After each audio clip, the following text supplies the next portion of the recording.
Uhuru, thank you for joining us. Uhuru, my name is Coco Lewis. I'm the International Secretary of the African National Women's Organization, ANWO. I'm your MC for tonight's political education. African Women Must Lead with Yejide Orunmila is a series of live monthly political education programs from the African National Women's Organization, led by President Yejide Orunmila. Tonight's topic is Women in Revolution, examining the importance of women to struggle for national liberation, where President Yejide will look at anti-colonial struggles from Africa and in the world. References for this PE are African Women in Revolution by W.O. Maloba, Revolution in Guinea, selected text from Emil Carr Cabral, Women's Liberation and the African Freedom Struggle by Thomas Sankara, the La Sanadistas, the film, Fighting Two Colonialisms, Women in Guinea-Bissau by Stephanie Ordain, and various articles and reports of African internationalist struggles around the world.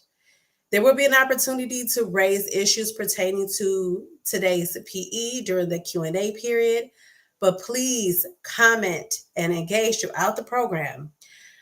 African Women Must Lead is a multi-streamed live on the Burning Spear and ANWO channels on YouTube and ANWO's Facebook page. Please take some time to like, share, and follow us on these platforms. ANWO is also on Instagram and Twitter for the folks who want to keep up with what we're doing between broadcasts. If you would like to know the exact dates of our future streams, make sure to follow us and check out our website for details. Uhuru, welcome, President Yejide. Uhuru, Comrade, thank you so much for that introduction. And thank you just once again for leading as the MC of these programs. I just want to send a shout out to everybody who's sharing their Uhurus in the chat. Hey. We got a comment out the gate before we even started the program. So we can just expect this to be a really great, I can expect this to be a really great presentation, but also an opportunity for us to engage with comments and people who have, contributions to this discussion, because surely I don't know all of the things and nuances related to African women in revolutionary struggle, or even colonized women in revolutionary struggle, but I'm going to attempt to bring it forward, just examples from the African world. So thank you so much, Comrade Coco. Uhuru. So again, this is, I want to, the first comment was just, was from someone who agreed that African women should lead. And I just really want to take some time to explore that subject, or that, we are not saying that African women should lead in spite of men. We are saying that African women must lead in every single, despite as a part of the natural progression of human society, and that colonialism has retarded our efforts to participate in society as equal partners and movers and shapers of human history. And so what we're saying with the title African Women Must Lead is that, we have to reject any notion that African women are supposed to be support or follow up or, be behind the scenes, and that African women must step into our greatness, not just as people who are critiquing, even though we can do that, but also accept the responsibility for shaping the world in a way that will lead to real social transformation. So that's what we mean by African women must lead. It's not a knock on men or their inability or ability to lead. It's a encouragement for African women from all over the world to step into the forefront, things that we may have been doing in the back end or in support, we can actually lead on and be confident in our ability to lead on those questions. So thank you.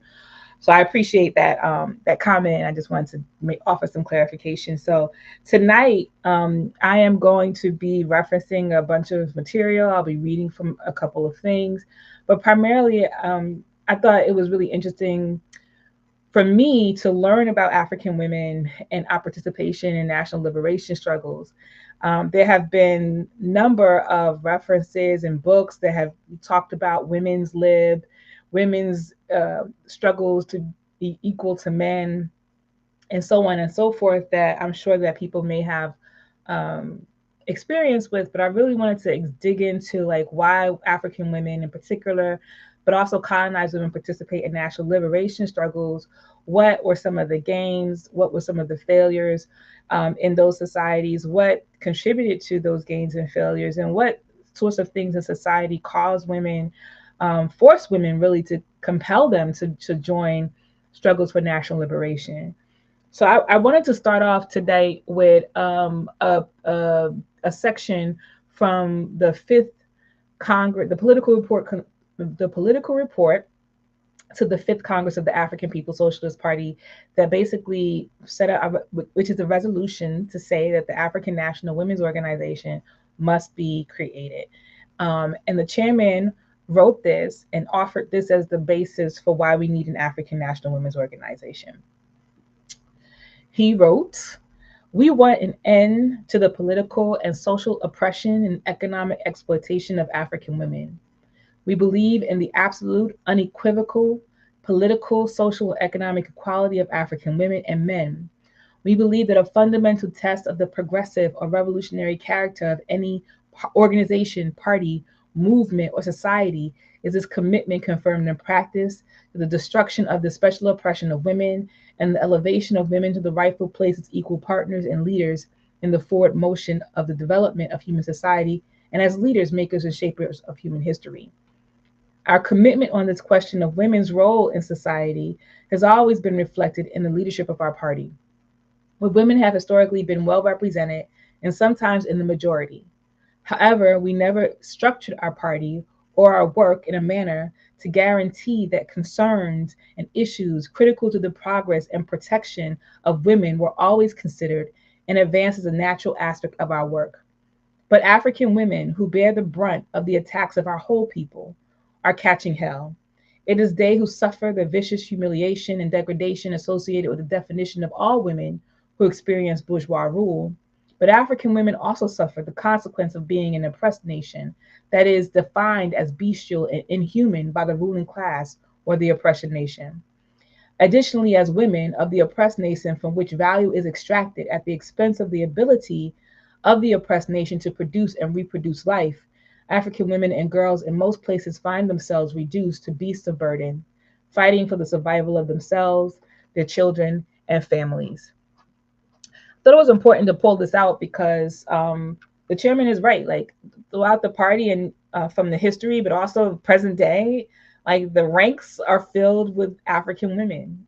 African women are responsible for many areas of the party's work. And so when the proposal for a specifically women's organization to deal with African women's issues came about, it was just like, okay, why do we need to do that? Because often, I'll speak for myself, that as an African woman who felt a part of the African nation, I didn't necessarily like peel out my specific oppressions as an African woman. I wanted to I just wanted to bang down the whole thing, and whatever I was experiencing, whether I acknowledged it or not, or whether other African women were experiencing or not, that wasn't really the fundamental question. But I really appreciated this section that the chairman said, that even though the rank and file members of the African People's Socialist Party have always been women have always been the majority of this party, that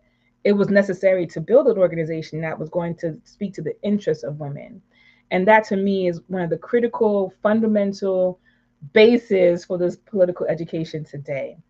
Because when women participate in national liberation struggles for whatever reason, sometimes it's not really expected or named that what's happening to us is a part of that struggle to destroy that thing that colonialism has imposed on us.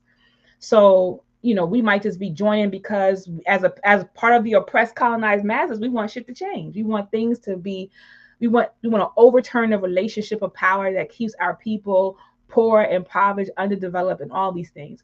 But there are a lot of nuances to that, because there are specific things that happen to African women and colonized women within the colony that also has to be overturned, because colonialism deposits all these things on us. So I'll be looking at, I'm going to show the books on camera. Like, so I've been reading these books over and over and over for years. So some of you may have heard me talk about them many times, but African Women in Revolution by W.O. Maloba. I specifically love this book by Thomas Sankara, but it's not a book. This is a speech that he gave at International Women's Day in 1985. And really, one of the foremost leaders on African women and transforming the status of African women on the African continent was Thomas Sankara. So you need to look him up. And then Fighting Two Colonialisms by Stephanie Erdang, who's a white woman who went to Guinea-Bissau to record like what's happening there on the ground, but also the impacts of women during that time of armed revolutionary struggle. And then, of course, The Revolution in Guinea by Amilcar Cabral, because this has been one of my inspirations. Like, he has been one of my inspirations for such a long time. So I have several books regarding Guinea-Bissau, but I'm going to be expanding that too. Also look at the history of African women in this country. We're going to talk through some of the Caribbean, South America, or Spanish-speaking places in South America and Central America, and then also anywhere else in the African world, right? So when we talk about national liberation struggles, I'm talking about actual struggles to overturn a relationship of power that exists, that have African people in particular colonized and oppressed. And so we're taking from history. We're looking at historical documents that we see African people fighting for national liberation, which means that, there's colonial domination direct from places like Britain, from France, from Portuguese, especially, and Spain and other places that have dominated and used these places as colonial plantations. So people are upset. They recognize the relationship of power, that they themselves are not getting what they needed, that the oppressor, the colonizer, has taken everything that they had, their labor, their bodies, their everything, and it's serving the oppressor. So when you have this direct colonialism, this is something that you always feel. And then they know that also within that society is the development of classes, particularly within the colony. So you have these petty bourgeoisie who facilitate the laws and policies for the colonizer, and they themselves basically uphold the status quo. So there's a lot of struggles that happen to decolonize oneself.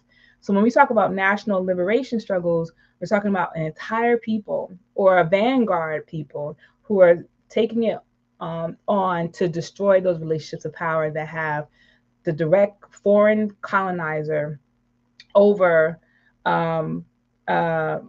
the direct foreign colonizer over Africa, over the colonized. And we'll soon learn after most of these national liberation struggles that it was replaced with neocolonialism that we're experiencing right now. And, but for the most part, we're talking about just the overturning of that. So when I want to sip my nose. So African women who are involved in the struggle to free our people from colonial bondage may not always recognize the societal barriers that we face are a part of that struggle too. Like I was saying earlier, like childcare, I don't know of any woman who says, I want to join the national liberation struggle so I can have childcare. We usually just join the national liberation struggle because we recognize that this is some foreign dominating force that is impacting my life. But then the struggle for childcare happens as a part of the revolutionary process to allow more women, right, who are mothers to participate in the revolutionary struggle. So we don't enter it to that, but during a revolutionary process, there has to be ways to like equalize society to allow the half of the nation, the half of the population to participate, because the idea that men are the ones who make the revolution and women are somewhere in the back is false. Like if you're trying to win something, you need the entire population. You need to be represented by the entire population. In most places in the world, African women either are equal or majority to African men. So you have to figure out how you get this sector of the population to be involved in this national liberation struggle, because if you don't, then you're not going to win, period. And we see that many successes of national liberation struggles are met because African women have been politicized, mobilized, and there were efforts to include them in some way in the transformation of society. And so when, for example, when we look at some of the failures, which we'll do a little bit later, that you can see that some of because we don't center ourselves, because there wasn't organizations or institutions as a part of the revolutionary struggle to make sure that what African women or colonized women needed were set in stone in policy to carry us through an armed revolutionary struggle, that sometimes when we didn't have those institutions, that the gains or successes that made society equal during this process would fade away. And so, right now, African people are not engaged in armed revolutionary anti-colonial struggle anywhere on the face of the planet. That's why, like, when we talk about the African National Women's Organization, that as an organization that is a way to organize ourselves, to really think about what does it mean to gain national liberation, what does it mean to bring the struggles of African women and make those things the basis for which we are engaging in this revolutionary struggle. We want to transform that thing, and also make sure that not just that it's like an issue of African women, but that it's an issue of the whole people, the whole entire people. Whatever is bothering us, whatever is an issue or a barrier for us, is an issue and a barrier for African people. Not just as us as women, but these are the things that if we can solve, can forward the progression of society, that we can make solutions for and try to deepen our understanding of, can forward the progress of African people and toward a future where we don't have to deal with oppression within our ranks, but also the oppression of the colonizer itself, because we would have done away with that. So I wrote here, recognizing that African parents, especially mothers, I wanted to raise this too, that when we look at women also within the sector of the colonized African nation, that African mothers are like, they feel it a lot more, because now you're taking care of yourself and now you have these children that you also have to take care of, and you're forced into a colonial workforce to survive, take care of yourself, support your family if you're by yourself. And even if you're not by yourself, you're still forced into the colonial workforce. So the ways in which colonialism impacts you is a lot deeper than, say, a single person, even though that single person also experienced that oppression. So even when we look at the question of women, colonized women, we also see these nuances that happen. I wanted to read something from Sankara on page 40. If any of you have this book, I know I didn't share any of this information beforehand, but in Women's Liberation and the African Freedom Struggle on page 40, Sankara talks about the jobs and how colonialism compacts some of the issues that we face. So he says, only half as likely as men to attend school, women are 99% illiterate, have little, he's talking about this condition in Burkina Faso, have little training in trades, are discriminated against in employment, are confined to the worst jobs, and are the first to be harassed and fired. Yet burdened as they are by hundreds of traditions and 1,000 excuses, women have continued to rise to meet challenge after challenge. They have had to keep going whatever the cost, for the sake of their children, their family, and for society in general. There are 1,000 nights without a dawn. I think that's really important, because when we talk about the special oppression of African women, that's part of what we're saying, is that you experience this colonial domination from your oppressor who's over you. And then because of what they put on into society, you're now experiencing the demands of meeting the colonial expectations. You are also trapped in these traditions where the expectation is that you still have to take care of home and family and all these other sorts of things. And then you're also just expected to be, to fit this colonial expectation of what a woman is, right? And so when we look at society today, we also see that nothing really has changed in that view. Like, we're talking about a colonial society that oppresses African people, and we are part of African people. And then we experience like all these demands on us through the colonial mode of production. It says you have to work, you have to pay all these bills, and if you have children, it's even worse because you have all these other sorts of financial constraints that really have you bogged down in the struggle just to survive. And how do we change those things? And so we look at that in the context of national liberation struggles, to say like why people got involved. So, for example, some people got involved because it ended up working toward like dealing with these, especially in rural and peasant communities, uh, marriage, forced marriage, things that are related to children. They wanted to increase their health and work education. They wanted to be a part of politics and military. They want to be protected from violence. They wanted to organize themselves to get better pay, wages, particularly in the United States, and the sort of subjugation and oppression that comes along with being domestic workers. And this is stuff that has happened over like 40, 50 years, and we're still experiencing many of this today. So how did we get here? So, as African internationalism tells us that um, African people were minding our own business on our African continent, doing our thing, trying to establish society as best we know it. And through the attack on Africa from Europe, who was on a mission to get resources and things to fulfill the needs of Europe and white people in Europe. This attack robbed Africa of our human resources, of our natural resources, and took us to and kidnapped us, stole us away, and brought us to many different places around the world. And as a part of that, Europe also deposits, they colonized Africa.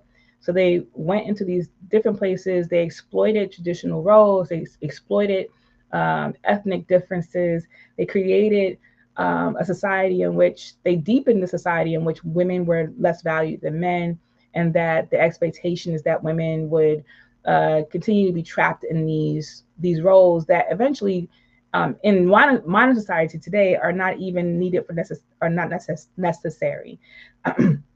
In the U.S. and in other places where African people were enslaved, African people were just trapped in this feudal slavery that had all African people subjugated, but also still reinforced these gender roles and expectations of men and having power over women, even though men didn't have power over themselves.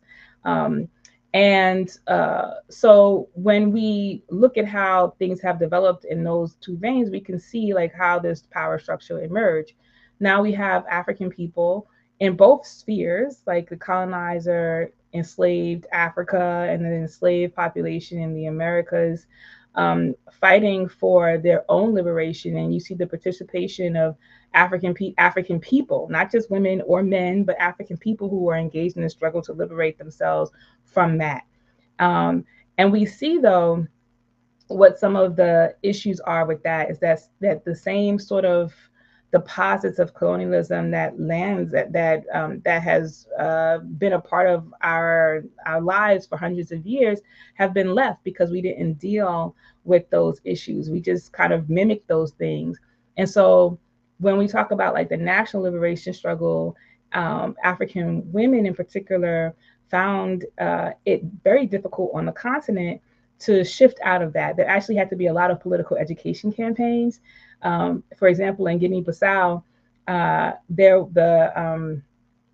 the Amilcar Cabral's party had to go into the rural areas. Actually, that's where they built the most significant opposition to Portuguese rule, was in the rural areas.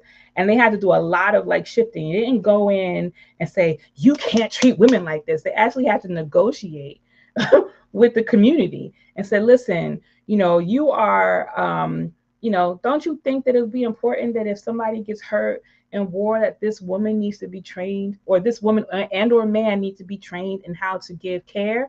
So you should let them come with us to be trained in how to be a medical doctor. And they was like, yeah, that makes sense.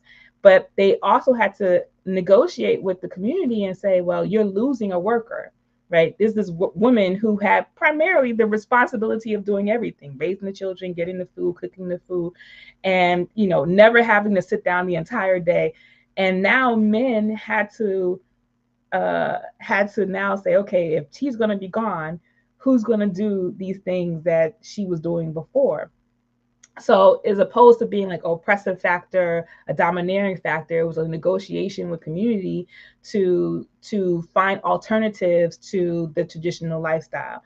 And I think about that a lot because there are things that I don't necessarily like about the ways in which men and women interact with one another. But if you want to win the population, if you want to win a majority of the people to go along with the revolution, you have to find a way to allow them to make the decision that they want to change. And the way that the revolution is going, they can see the progress. And that's why they would want to change. They want to be a part of that progress to overturn, like to destroy the colonial oppressor. But in order to do that, they have to see that the change that they're engaging in, that they're agreeing to, is going to lead toward that overturning of the oppressor. And in Guinea-Bissau, we saw that. We saw African women becoming a part of the military. And they didn't have these combat boots and stuff. They had their little wraps on with guns on their back, babies in arms, protecting their villages, doing what is it called? Vigilante farming and creating schools. Young girls were now pushed toward going to schools, and boys and girls had to go to school together, whereas before they could not do that. More and more women were being trained on how to type and how to do some of the administrative functions in addition to men, and that there were actual councils within the village that were formed to allow African women to have leadership in those villages, whereas before it was probably some male decision making factor, and women decided on what to grow, what to do with the children, but men made some of the leading decisions in that village. So here we see a shared sort of power that was motivated by the shift in the entire social mode of production that was happening at the time, where we're saying we're going to get rid of Portuguese rule over us. And do we want to mimic what the Portuguese have done to us, or do we want to allow for the fullest participation of society to be a part of this transformative process of freedom? So what does freedom really mean to you? Looking at also like Guinea-Bissau, the way they did that, the way they would explain is that, you know, they have a soldier that would come in and he would take up residence in the forest. And somebody would go into the forest to collect wood or do some other kind of thing. And the soldier would say, give him political education in the forest, and he would go back and tell somebody else that they just got into the forest and they saw a soldier and they got political education. So eventually half the village would go into the forest to get political education, and they would be politicized every single day. And that's how they were able to be successful in transforming the peasantry, the people who are in the countryside. Because if you think about society, the people who are most oppressed are the people who don't have the water, who don't have the access, who are not in close proximity to white power. So there's people in the country who are not getting all these benefits. And so those are people that you really want on your side, because these are people who most desperately want society to change. Somebody who's in close proximity to white power, close proximity to colonial power is like, oh, I already got the benefits of this thing. Like, I got running water, I wear nice clothes, I drive a car. So, you know, I don't need to change anything really. But the person who don't have any of that, who wants that for themselves, but also for the broader society, is more motivated to change. So for the most part, the revolution in Guinea-Bissau actually started in the cities, and by educated, the petty bourgeoisie, most of whom committed class suicide and engaged in definite struggle. But they also thought about, like, what do we want society to be, and also recognize that they can't make a revolution without African women, and African women have to be a part of the transition of society. So I think that's really important, that they didn't that they made sure. And I think it's really important too to show that mostly all of the anti-colonial struggles for national liberation always made a commitment to include women uh, in the struggle. I mean, you couldn't bypass it though, because women were just like there.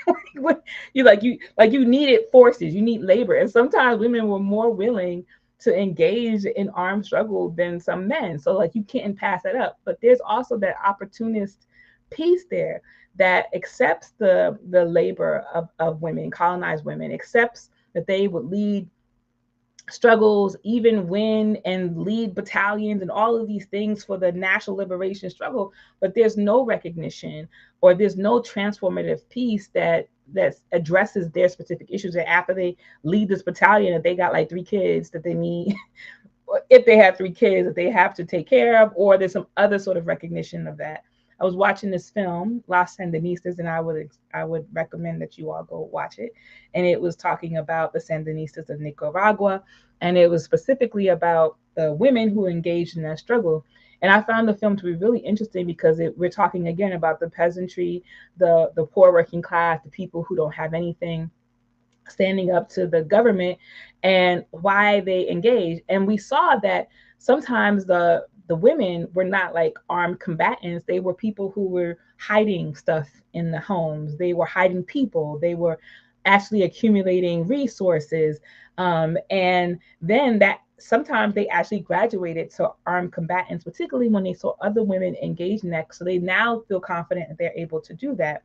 But one of the things that the film really highlights, which basically generated the post-colonial like feminist movement in the country, was the fact that even though these women were like kicking ass of the ruling class, leading armed revolutionary struggle, leading men and women alike, winning, putting their life on the line, and they still weren't able to deal with the machismo and some of the even throughout the armed struggle. You can carry a gun, but then they were subjected to um, you know degradation, misogyny, all of these things that were. And even the film recognized that we didn't struggle with that. We were comrades, and we wanted to keep with comrades, but we didn't really engage in any struggle because we thought that struggling within the context of the national liberation struggle was counterproductive. But we saw at the end of that film that it wasn't. It should have been. There was no arm. There's no women's arm of that movement, and because there was no women's arm of that movement, it is none of the things that they were confronted with before national liberation struggle, before the armed struggle, and within the armed struggle were ever accomplished. After the armed struggle, then there was a time where they were trying to develop these departments and organizations to deal with the issues of women. But at that point, the Sandinistas were in government, and the same sort of machismo that they experienced as a part of the armed struggle was still there, and nothing had been done to overturn that. And now you have power, and the same people who were, saying weird stuff, exacting misogyny and all these things were in power, and so they didn't feel the need to really recognize the issues of women in that vein.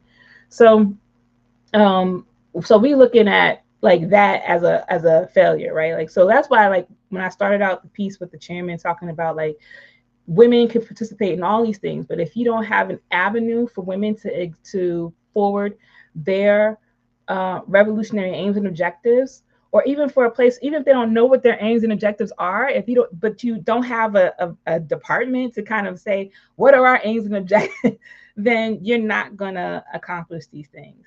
Thomas Sankara did an amazing job. He was noted as one of the first people in the world to take on and equality for African women in the world, equality for women in the world. And what he did after the Upper Volta became Burkina Faso, the land of upright men. That's what Burkina Faso means. That he took on single-handedly with transforming that society. He recognized that there were women who were illiterate, if there were women who did not have access to jobs, there were women who were chastised in society for being unwed mothers and therefore blocked from getting an education, while the boys were able to do whatever they wanted to. There were forced marriages and genital mutilation and all these things that were latent upon women. When you think about that, right? Like, you have men going about their life, right, dealing with the colonial oppressor. Then you have women who dealing with the colonial oppressor, and they got to deal with forced marriages. They got to deal with uh, uh, the weight of tradition to have them get married, and you have all of these other nuanced things that men didn't have to deal with but were beneficiary of. And here we have an African man in Africa who's like, F that, like, this is not the way that I want this society to be, and I want to do everything that's possible to transform that. And here, I think I had a page. So 55, page 55 to 58 in his book, he talks about male chauvinism. And please give me some grace. I'm about to read these, and I'm hopefully going to be able to get through it. But he says, comrade militants of UFB, he's creating a union. It's a union that's being created for African women workers. Your union, our union, should participate fully in the class struggle on the side of the popular masses, those millions whose consciousness was dormant and who have now been awakened by the coming of the revolution represent a formidable force. On August 4th, 1983, we, Burkina, made a decision to rely on our own resources, which means in large part on the resources that you women represent. To be useful, your energies have to be focused on the struggle to eliminate every breed of exploiter and imperialism's economic domination. As a structure for mobilization, the UFB will have to forge a highly developed political awareness among its militants so they can completely revolutionary commitment as they carry out the different actions initiated by the government. Comrades of the UFB, only the revolutionary transformation of our society can create conditions favorable for your liberation. You are dominated both by imperialism and by men. In every male sleeps the soul of a feudal lord, a male chauvinist, which must be destroyed. This is why you must eagerly embrace the most advanced revolutionary slogans to make your liberation real and to advance toward it more rapidly. This is why the National Council of the Revolution notes with joy how intensely you are participating in the big national development projects and encourages you to give ever greater support to the August Revolution, which is above all yours. By participating massively in these projects, you are showing yourself to be all the more worthy, given that in its division of labor, society has always sought to relegate you to the least important task. Your apparent physical weakness is nothing more than the result of norms of appearance and fashion that society has imposed on you because you are women. As we go forward, our society should break from all those feudal concepts that lead to ostracizing the unmarried woman without realizing that this is merely another form of appropriation, which decrees each woman to be the property of man. This is why young mothers are looked down upon as if they are the only ones responsible for their situation, whereas there's always a guilty man involved. This is how childless women are oppressed due to antiquated beliefs when there is scientific explanation for their infertility, which science can overcome. In addition, society has imposed on women norms of beauty that violate the integrity of their bodies, such as female circumcision, scarring, the filing of teeth, and the piercing of lips and noses.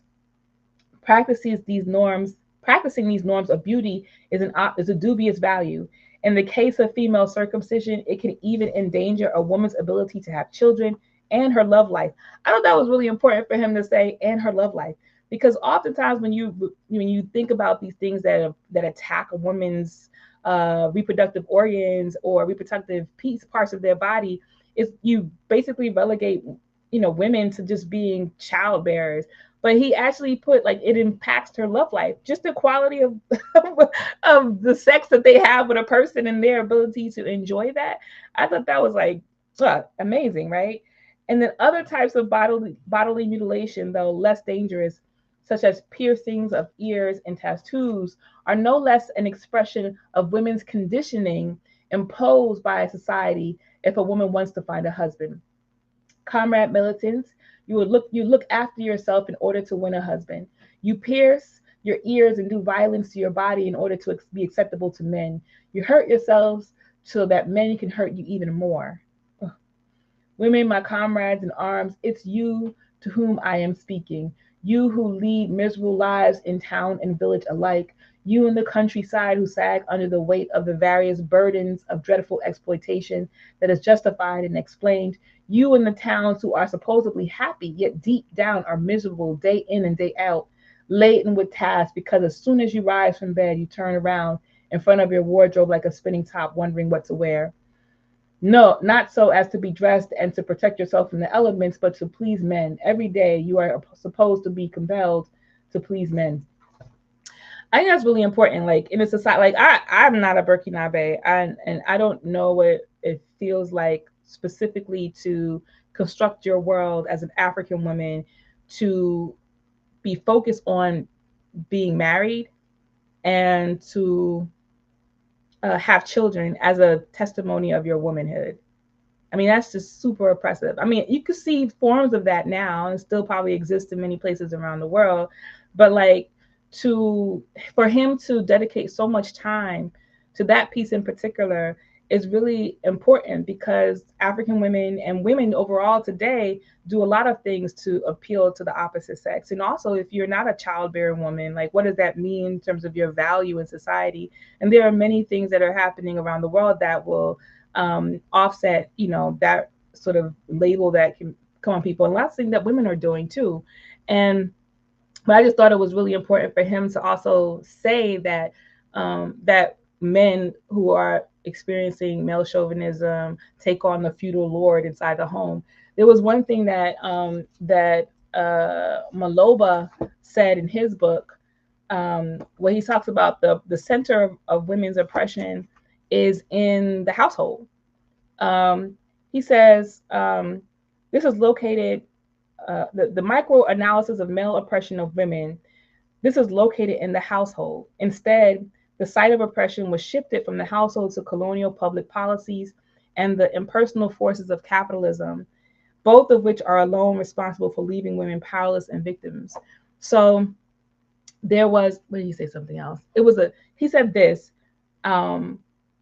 which basically like highlights like, these things that the reason why colonized women engage in struggle or is one to get out of the household oppression, the responsibilities that have them trapped within the home and doing all the things that women are expected to do within the home.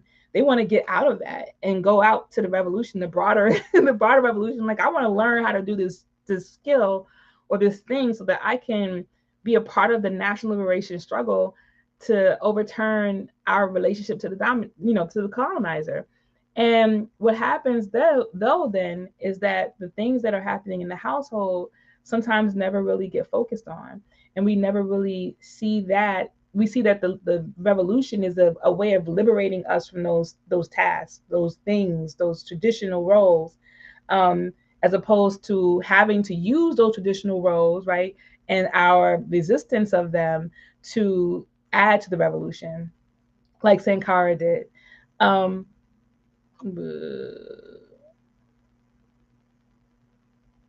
Yeah, I was trying to find another place that I was referring to, but that was in Maloba's book.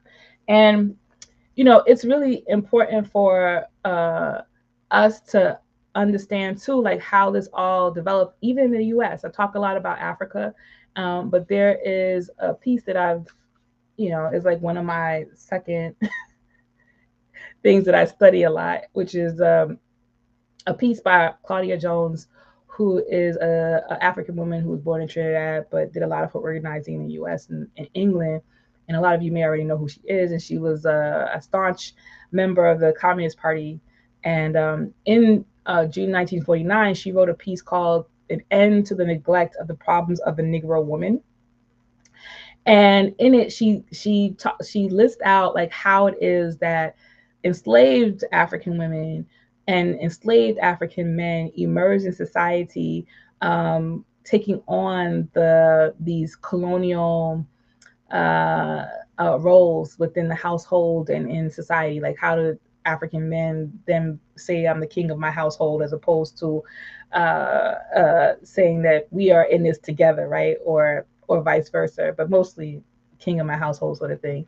She writes, actually, the history of the Negro woman shows that the Negro mother under slavery held a key position and played a dominant role in her own family grouping. This was due to primarily two factors: the conditions of slavery, under which marriage as such was non existent, and the Negro social status were derived from the mother and not the father. Right? And the fact that most of the Negro people brought to the shores by the slave traders came from West Africa, where the position of women, based on active participation in property control, was relatively higher in the family than that of the European woman. I really appreciate, like we see throughout all these pieces, right? African internationalism, some of the like even how Europe underdeveloped Africa, like the mode of production, how African women were experiencing life in most of Africa, and what was taken away from us. Like when we think about like progress in today's society, we think that, oh yeah, we're fighting for women's rights because we have a right to our body and we have a right to these things, and there's this law and this policy and all of these things that would validate, this sort of trend toward progress, when we don't really fully understand what was taken away from us as women, like and how colonialism and enslavement really took away from us. Of We were advanced, we were ahead in terms of equality between women and men. We were far ahead, even though there were traditional roles and there were things that were happening in society that may have been more abusive to women. It was still, in terms of a people, more advanced in Europe in terms of relationships between like women and men. And colonialism, what it did was impose the patriarchy of Europe that had been existing since, Europe existed, the property, the commodification of women and children, and the exalting of men. They basically imposed these in these colonies. So even exploiting those traditional roles that may have been set up in society because of what was needed, they were now exploiting that through their own understanding of the world, which was far beyond what was happening in Africa and other places around the world where indigenous people were having life. And so, this point was really important. Like, I like this point. And it says, early historians of the slave trade recall the testimony of travelers indicating that the love of the African mother for her child was unsurpassed in any part of the world. There are numerous stories attesting to the self-sacrificial way in which East African mothers offered themselves to the slave traders in order to save their sons, and Hottentot women refused food during famines until after the children were fed. It is impossible within the confines of this article to relate the terrible sufferings and degradation undergone by Negro mothers and Negro women generally under slavery. Subject to legalized rape by the slave owners, confined to slave pens, forced to march for 8 to 14 hours with loads on their backs, and to perform backbreaking work even during pregnancy, Negro women bore a burning hatred for slavery and undertook a large share of the responsibility for defending and nurturing the Negro family.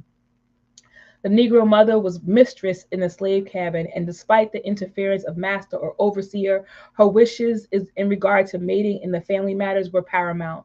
During and after slavery, Negro women had to support themselves and the children, necessarily playing an important role in the economic and social life of her people. The Negro woman became schooled in self-reliance, in courageous and selfless action. So here we have, after the Civil War, the slave routes were broken up and the tenant houses scattered all over the plantation in order that each family might carry on an independent existence.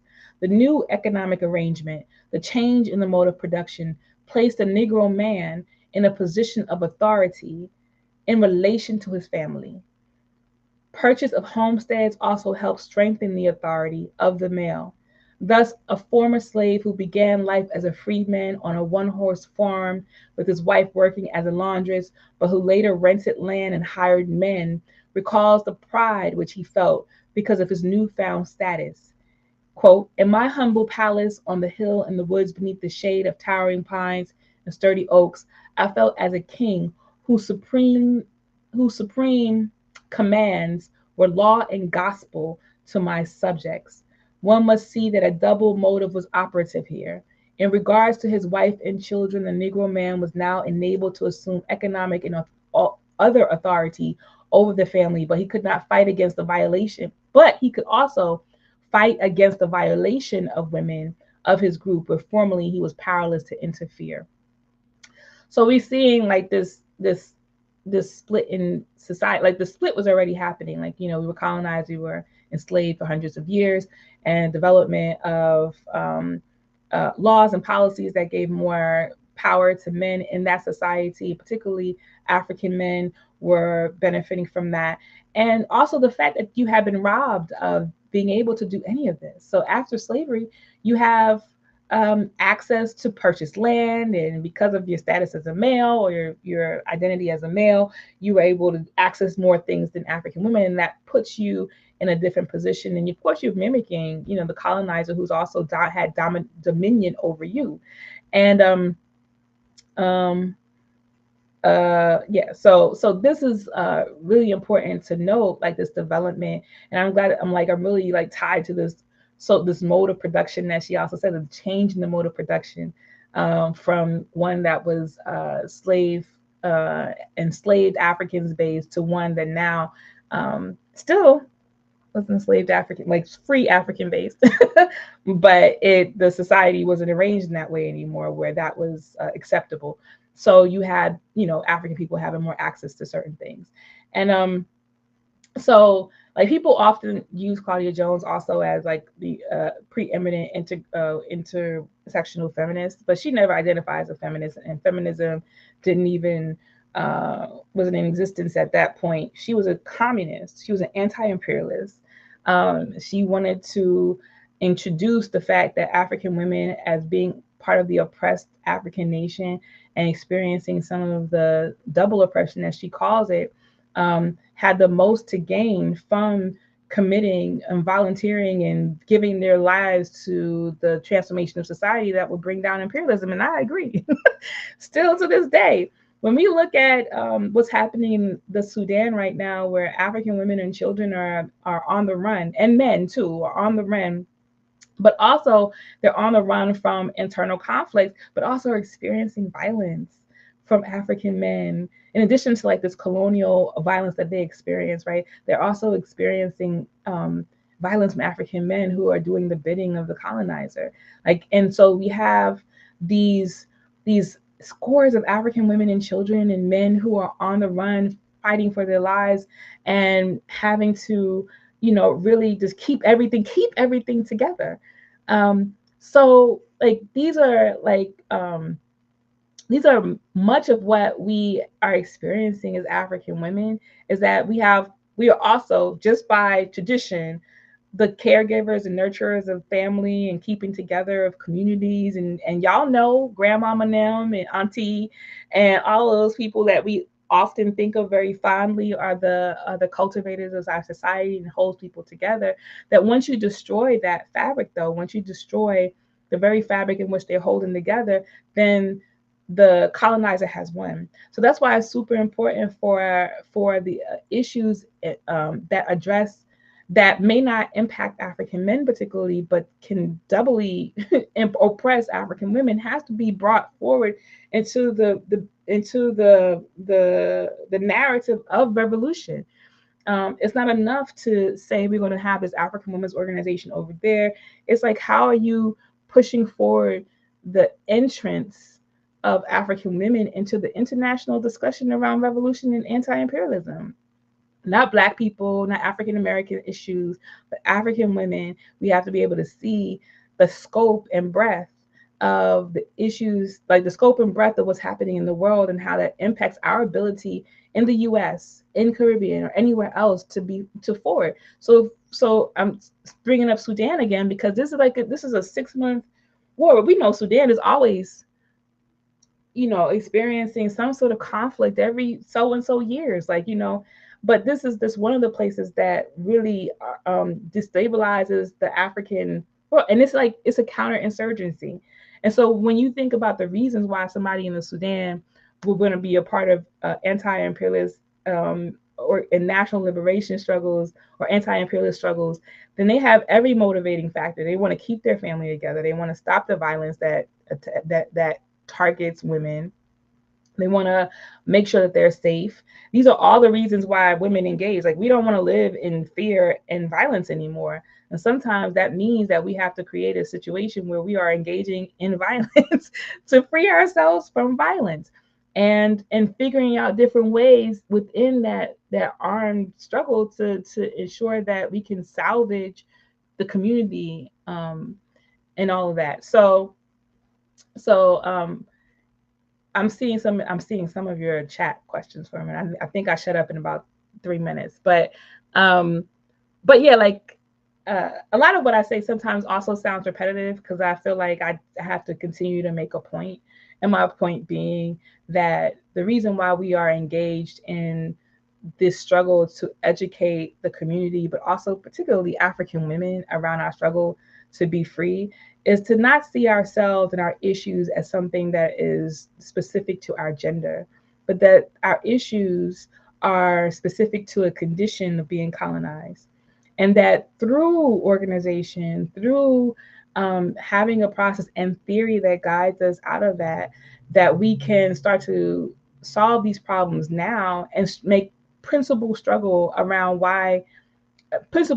that forward the agenda for African people. Because when we stuck in this gender thing, when we stuck trying to figure out how we as women can, accomplish women's rights or get equal to men, that doesn't equalize society. When we're trying to say that we're trying to be equal to men, we're trying to equalize. We're trying to have human beings equal to one another. Like, we're trying to equalize human beings as a part of the revolutionary process so that no one sees themselves as better or domineering or over or the property of another person. And so that's what it means to be a revolutionary, both men and women. And part of the struggle, I think, that's really critical for us to understand too, is that when we talk about women's liberation and equality, the struggle is not just for women to make the case for our own liberation. It's that everybody in society has to make that struggle. You have to be engaged, actively engaged in practice to destroy those barriers, even in yourself, if you're a man, or even if you're a woman who has taken on, these sort of ideas about gender and maleness and womenness. Destroy that. And sometimes it's hard to destroy that. I'm saying that very, very flippantly, but sometimes it's hard to destroy that because the society in which we live, right, is really geared toward this gender dynamic. And particularly in the African community here in the US, like, even the idea of, like, men being king and women being queen and subservient, and or that men feel like they are accomplishing something, and that women should follow. I see this in some spaces, not all spaces, but some spaces. But the reality is that in real life relationships with one another, like, you're partners. Like, you're solving problems together. In some cases, you might, as the woman, you might be the problem solver and the man might be the executor, right? Or vice versa. And that's partnership, than the other person. And so you have to be able to, in that relationship with either your partner or your family or whoever, to figure out who's good at what in order to forward your household, but also how does that transfer into the broader society? What are we good at so that we can make the revolution? But part of also too is recognizing the barriers that prevent a lot of African women from thinking about revolution, thinking about what their struggle is as a part of revolution. Childcare is a part of the revolution, right? Dealing with all these issues specific to women, forced marriages, genital mutilation, labor, labor power, wage, all of that is a part of the revolution. And I'm saying wages in turn under the construct of colonialism that determines what your wages are.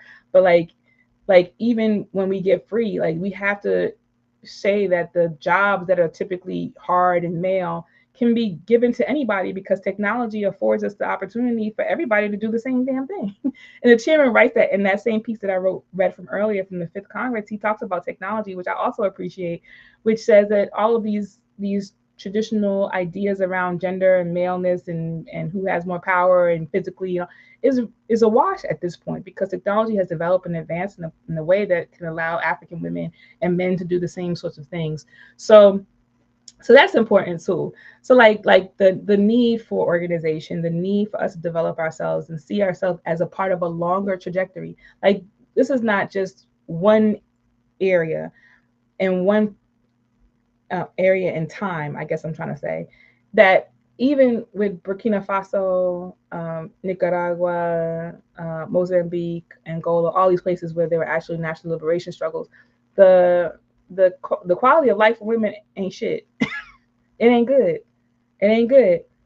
Because obviously neocolonialism has advanced itself and taken us back to a place, even with all these advances, um, taking us back to a place where these women don't have the agency or the authority to execute their will in that society. So that's why you have like the colony still intact. The status quo is still intact, and so that's the need to address all of these. And that's why there's still a need for the African Revolution and for African women to find themselves inside the African Revolution. I want to say more, but I know that we're running low on time, so I want to give it back to Comrade Coco, and I want to look at some of these questions and start answering them, and then we can continue.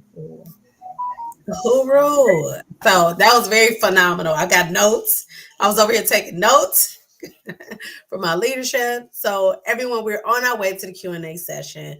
Please prepare your questions. Remember, please share your name and location and then your question. Before we hop into the Q&A, we want to go ahead and go over some announcements here. Is it going to allow me to share?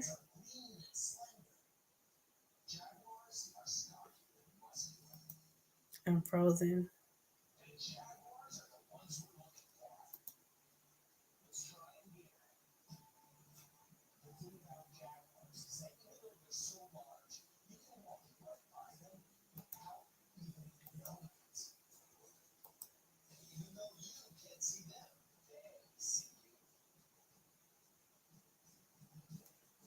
Frozen.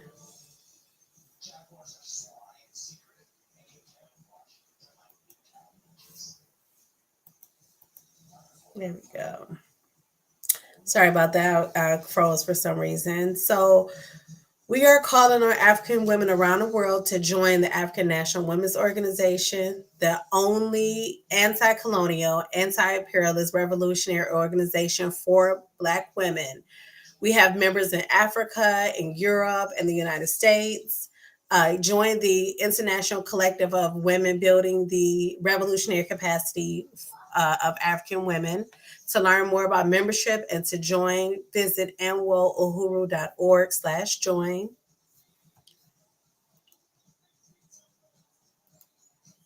All right. And support AMWO's Economic Development Project, which funds the programs of AMWO. We is the Colonnades Hair and Body. Now, the Colonnades Hair and Body is a natural personal care products that highlights the natural ingredients and traditional care practices used by indigenous people all over the world. In addition to featuring images and quotes of revolutionaries, support with your purchase today. I use the Colonnades conditioner and it's holy grail for me now. Hands off Uhuru, hands off Africa. Support the Uhuru 3 in our fight against the U.S. indictments. Defend the African freedom revolution. Defend the African liberation struggle. Defend the Uhuru movement. Hands off Uhuru.org. So volunteer with us. If you use your skills for the African Revolution, volunteer with us. NWO is looking for moderators, interpreters, chat moderators, and advocates. Email us at info@uhuru.org if you'd like to share your skills. Join us again this Sunday at 2 p.m. for our monthly review, news, and analysis program, The Breakdown, when our topic will be Haiti and African news. This is a special because Conrad, our producer Jay, myself, will be joining President Yejide and Alikia on screen with our perspectives and news from the African world. Register on our event site, mem.wildapricot.com/events. You can also register through our website as well. Next Sunday will be our monthly Harriet's Daughter study group and book club. Now, Harriet's Daughter is a way for us to use books to break down more of a political analysis. This year we are this month we are reviewing The Farming of Bones by Edwidge de Conticat, who is a woman author, and it's about the Parsley Massacre in Dominican Republic and Haiti, the border. So those are announcements. I'm going to bring my president Yejide back up so we can go ahead and get into some of these questions. I didn't see any questions come through while we were going through the announcements, but I definitely, it was some great comments throughout this. Yeah, So, I saw them come up. I actually have another announcement. The Black is Back Coalition is having our national march on the White House on November 4th in Washington, D.C., where we are forwarding the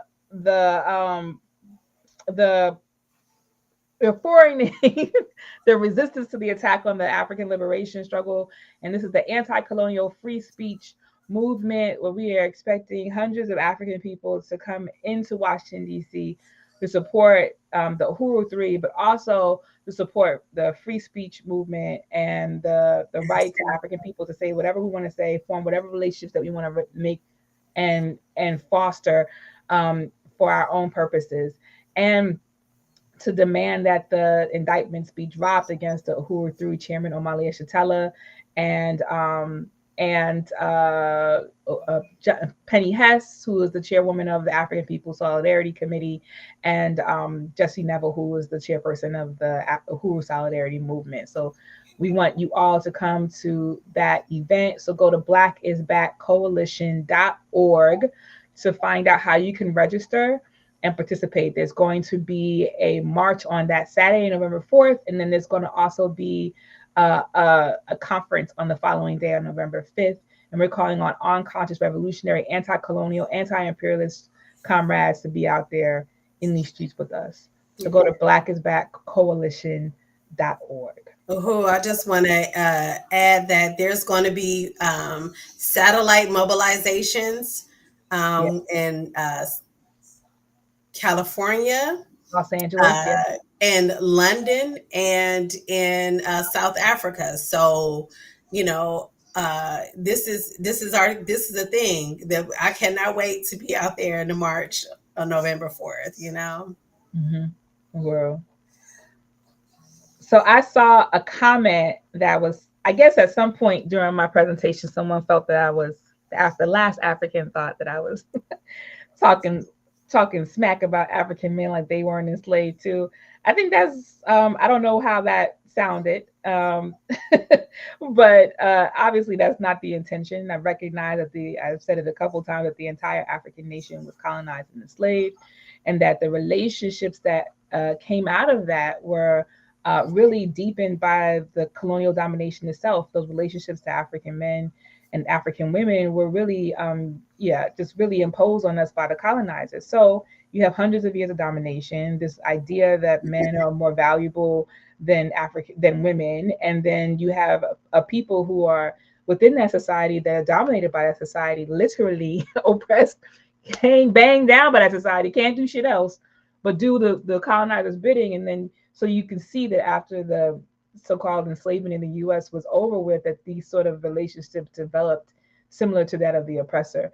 And some didn't, but we have to recognize that there is a way that men and women took on these gender roles that was imposed on us through the colonial project and the enslavement of our people. And some of us who still hold on to that idea, and part of that too, in allowing men to also think that they have dominion over us, is a want to support men, because we know that men in this, African men in this society, are are being beat down. You know what I'm saying? Like, we want to support our brothers, and we don't want you to feel like you don't have a place or that you're not valued. But I think part of that struggle is also recognizing that you can't be the oppressor inside the home. You can't be the oppressor inside the relationship. So that value that African women are placing in our relationships with men have to always place that relationship in women, and not see this as just some queen that you have dominion over, but that an actual partner that can help each other accomplish the goals that we need, particularly in those intimate partner relationships. But it's a part of the national liberation struggle, not to relegate women to some sort of auxiliary role, but actually realize that African women are leaders and African women ourselves have to take on that responsibility too. That's one of the struggles that we've had to really overturn in AMWO for a long period, is like really seeing, ourselves as leaders, not wanting to talk and do speeches, not want to lead on certain things, just want to be cool in the back, and that's a struggle. Like, that's a thing that has to be overturned, that we are overturning. And I'm raising my hand as one of those women who was just like, you want me to be the MC? I couldn't even be the MC. I was just like so petrified by that. And I was good with like organizing stuff in the back, shipping and moving, being on meetings and stuff like that. But to be out front, like, was petrifying. So just really recognizing that our desire to uphold our men, we need that too. And also recognizing that you should not have dominion over women or children, and women should not have dominion over their children either, because nobody is the property of the other. I unite with that. Mm-hmm. Let's see if there's anything. I don't see any more questions. Mm-hmm. I just see a lot of appreciation. Go ahead. Sayero asks, what do we need as Africans to maintain agency as a collective? Even African internationalists, we are at times have impeding. I don't think I understand. Circumstances we must overcome more often than not. Yeah. It is we men. Uhuru Sayero. Let me see that question one more time. It's a two-part. I see it. What do we need as Africans to maintain agency as a collective? Even African internationalists, we at times have impeding circumstances. Yeah, we must overcome more often than not. I think that's like we're talking about, like the subjective relationships that we have to colonialism. Like everybody does. Mm-hmm. that traps us in thinking about those material conditions. And oftentimes we have to struggle with those material conditions while we're also trying to fight for the liberation of ourselves and other people. And part of that, I think, is always making the material conditions that you have to fight through a part of the revolutionary narrative. Like, if your bills is high, that's why we gotta destroy colonialism. If you gotta pay $1,000 a month for childcare, that's why we gotta literally that's why we gotta destroy colonialism. And particularly in interpersonal relationships, you say that you want to support your, if a woman actually says some shit that's backwards, man, like, that's why we gotta destroy colonialism. You gotta help that sister understand it. Nah, we ain't. Like, sis, you can go out and fix the car too. So it's a comment in here from Lauren who says, Uhuru was scared to put your kids in public school, take them to checkups, take them to the hospital just as many things is exhausted. And that is like, as a parent, that is my reason to be 10 toes deep in the liberation of African people, to remove colonialism, so that I can remove a whole level of fear, because we know that fear manifests itself physically. So we're ill physically due to colonialism, and we are scared for our children. So it's like, let me get to work. Yeah. And I think when we take ourselves out of this individual thing, like something is just happening to me, and you take it and bring it to the revolutionary struggle to get free, you start to find that you have other people who are experiencing that too. And that's how you build momentum and movement and try to solve these problems. And then you fighting the oppressor, but then you coming together with somebody who has the same problem as you, like, okay, how do we fix this problem? And you start to figure out how do we solve this problem to alleviate this pressure while we're fighting the colonizer. And I just want to reiterate, the things that African women raise are not the responsibility of African women ourselves to solve. It's not the responsibility of African women ourselves to solve. We have to raise it. We have to struggle for it. But the call is for the entire society to be engaged in that thing that will alleviate the pressure that is happening to African women. And if there's a pressure that's happening to African men, we have a responsibility to alleviate that pressure off of African men, so that the entire society can move forward to a place where we can actually transform our relationship to the colonizer. I'm not saying that this has to happen in two parts. I think it has to be a part of that process that we're taking. But we cannot, and I say this a lot, and I say this because I also feel this in real life as the president of the African National Women's Organization, to be quite honest, right?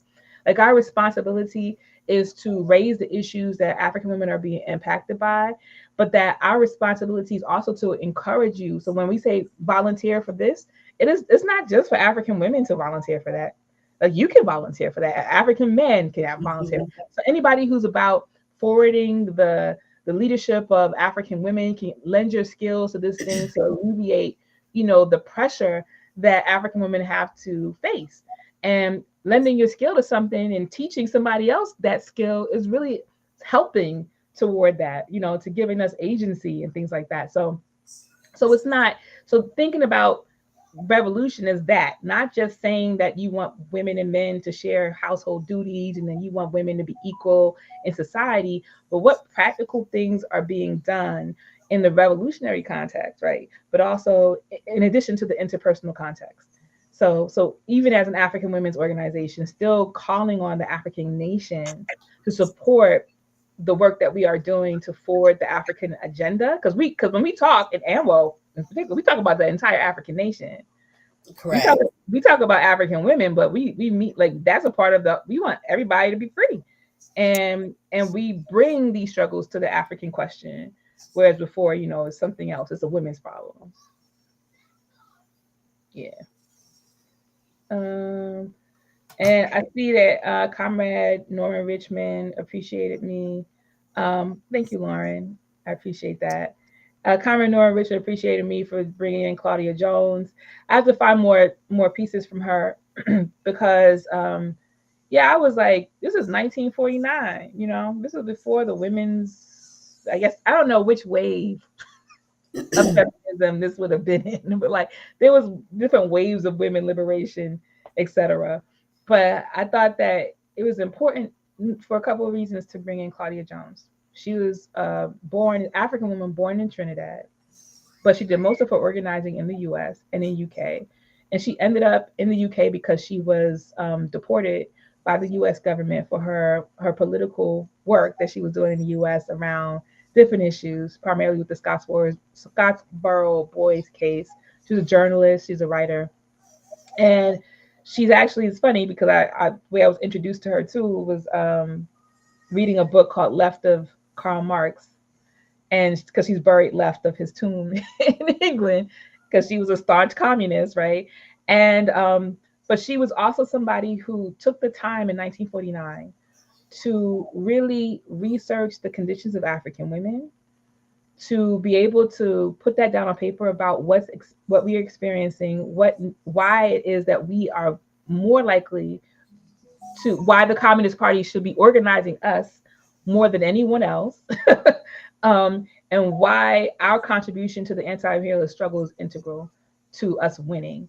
And of course, the Communist Party did whatever they did with that, but she fought that, and eventually Claudia, in England, um, ended up being the founder of one of the biggest cultural parades in the entire country for African people, the Notting Hill Carnival, which was used as a way to empower African people who had been experiencing racial violence, and also who had been silenced, and it gave them a voice culturally, politically, on the ground there. So like, she is a maverick, a trailblazer, and just a staunch anti-imperialist that I can really unite with, and just all of like her work is really eye-opening, and the way she dedicated her life to that.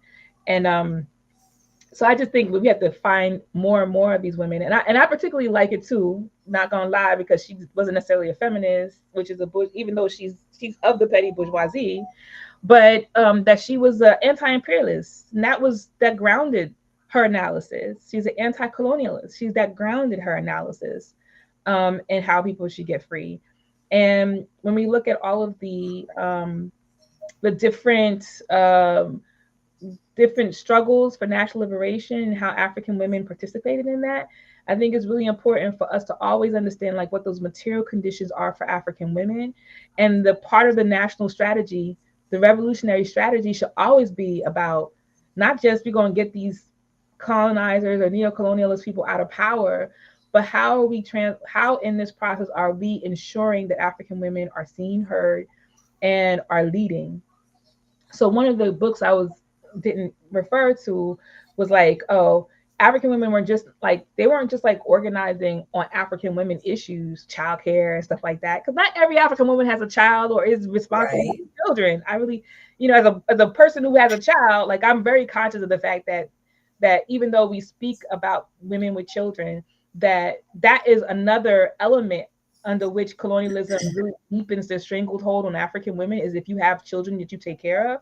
But even African women who do not have children have a responsibility to the revolution, obviously.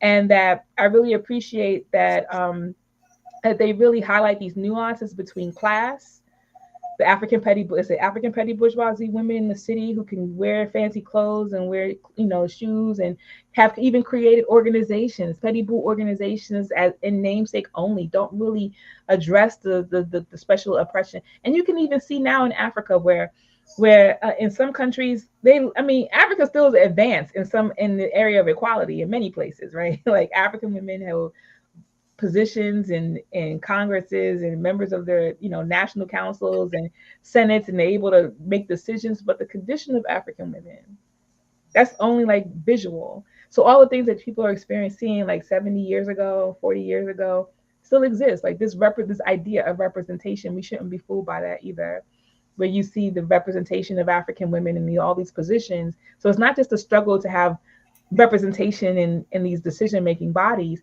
It's like, what kind of representation are you bringing? Are you a revolutionary that's trying to transform the conditions of African people? Or are you going to be somebody who's just glad that you're there and you get to wear Prada and talk about African women, but never really engaging, never had no history in organizing anything. So yeah, I appreciate like really always like tying it to that. Like women in leadership is not necessarily a forward advancement if the whole society isn't brought forward to alleviate the conditions that African women are experiencing. I didn't see that comment from Arya. From Mecca. Okay, from Mecca, Comrade Mecca. Yeah, Organized Fight Win by Sharice Burden Stelly is another book that covers her and the Black women in the Communist Party. Yeah, we got to read that up for one of our. Let's Coco. I already put it on the list. Okay. Even though Mecca's on my committee. So yes. On Tuesday. But yeah, I hope this was helpful. And I know that sometimes I ramble a little bit and I might keep harping on a point, But my goal with this study was to open our eyes up to how women participate in national liberation struggles, why they participate in them, why some of them have failed to really address the issues. The revolution itself didn't fail, but like it's the process after the revolution that has failed people. And of course, if African women are engaged in transforming society and pushing forward our issues as a basis for revolutionary struggle, then we lose ourselves in the post-colonial society. But we already know that there is no post-colonial society. Right. They thought there was going to be a post-colonial society when you get the Portuguese and the Spaniards and all those people off your back. But as we know, we're still in the colonial mode of production. We still don't have power over we don't have control of the means of production in order to enhance our lives. And foreign powers and entities still have us. We are in their dominion. So until we make that struggle, until we really understand the full scope of what we have to overturn and destroy, then we're going to still be there in 50 years. So whatever Claudia Jones wrote in 1949 might be the same case in 2039. If we don't get it together and we don't understand that. Because I'm telling you, I'm tired of seeing, I see another question. I'm tired of seeing like the Sudan experience every single 5 years. I'm tired of seeing African women being the victims of rape, mass rapes, military rapes in Congo and South Africa and other places, and even in the U.S. is being victims. Mm-hmm. So, like, well, how do we change that? Uhuru, do you think Angela Davis had an accurate perspective in her book Women, Race, and Class? Actually, I haven't read that book. I do, so I can't answer that question. I mean, we do have critique of Angela Davis as a whole, as a petty bourgeois feminist who, not just because she's a feminist, but like a petty bourgeois. According to her, she's not a feminist. She's a woman internationalist. Oh, that's what she is. Okay. That's what she said. As a woman internationalist, but there's some critique about, just her analysis overall and how limiting it can be in terms of belief forwarding the African. Well, she doesn't talk about African liberation struggle. She talks about Black people. And so maybe we can read that book and I could come back and answer that question. To be quite fair, I don't want to not say analysis. Go ahead. Been exposed to Lauren yesterday in the MPDM. Okay. PE. So, Lauren, I definitely, if you're not already on the annual contact list, yes, come on over here. And,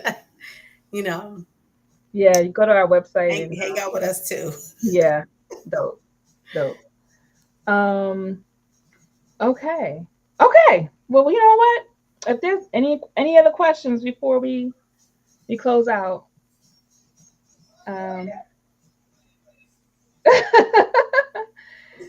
President Yejide, your ramblings lead to the wonderful scientific response that rounds out to clear and concise truth and response that we need to hear. I salute. Okay. We'll say yeah. I appreciate that, comrade. I appreciate that. Oh yeah. Yes. All right, comrades, thank you so much for listening in to African Women Must Lead and this discussion on African women and colonized women and the national liberation struggle. We do want to encourage more discussion about this, and we'll try to create opportunities where we could have different discussions.